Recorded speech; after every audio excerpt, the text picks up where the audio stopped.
Evening, Reapers. My name is Magnus and I'm going to give you a tip as you're practicing your pellet this time around. Literally, the tip. Try using it. A famous man once said, "Do you know what to do with that thing?" Yeah, the pointy end goes into the other man. Well, it's not that easy, guys.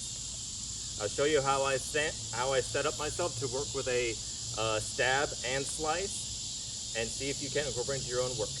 At least you'll know what it is when you see it. First off, sword foot forward. Knees bent. Shield is in the middle. This is a smaller shield than what I normally use, but it's good practice. Then also, my sword arm is cocked, right here about in the middle. My tip is about equal to where my forehead is, and my basket hilt is about right here. Reason being is so I have enough momentum to then complete a stab. You may also, if you wish to, put the thumb on the top. This way you have much more point control as you are stabbing into your opponent.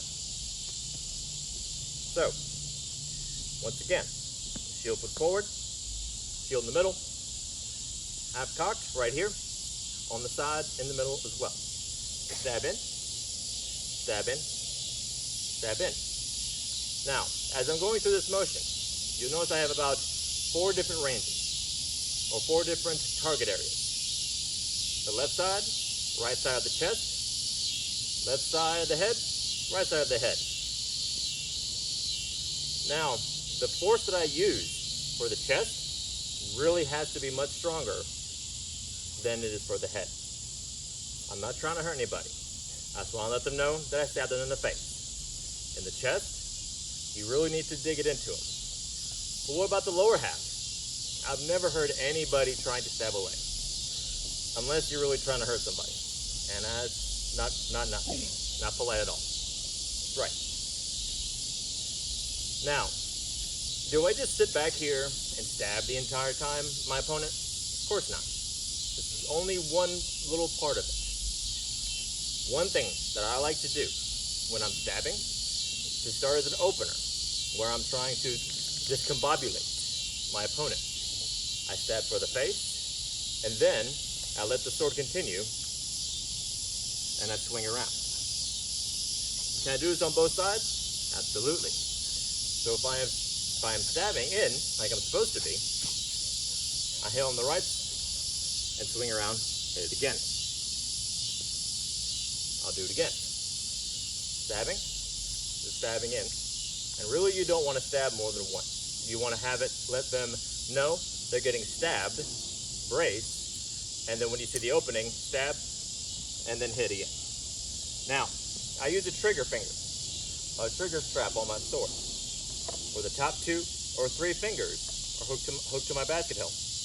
That allows me to, when I go into a stab, to let go with everything other than my 2 middle fingers and thumb, and then close it to continue my swing. Slowly, in. Slowly, in. Slowly, in. Now, I'm going to hit my pel and show you what that looks like. First, I'll start with the stabs, then I'll start the combo. Sword foot forward, shield middle, sword to have cocked. Stabbing in, left side, right side of the head, keeping it angled inward, because nobody ever got stabbed going the wrong way. Stab inward of center of mass, and you'll have much more likelihood of hitting a target. Now, how fast does the second strike follow once you actually do a stab? Well, that fast. When you're hitting in, stab. Oh no, I missed. Step in and complete. What about the chest? A lot of times it gets stuck. Don't hold on to it. Fingers, move on. Once again, stab, let go, swing away. Stab, stab, hit, on the top again. Try to go behind the shield caught it, go for the head, move it around. Reapers, I hope you enjoyed that little tip, and I hope that you have a good journey in your race toward crown. Good luck, and Gleann Abhann all hail.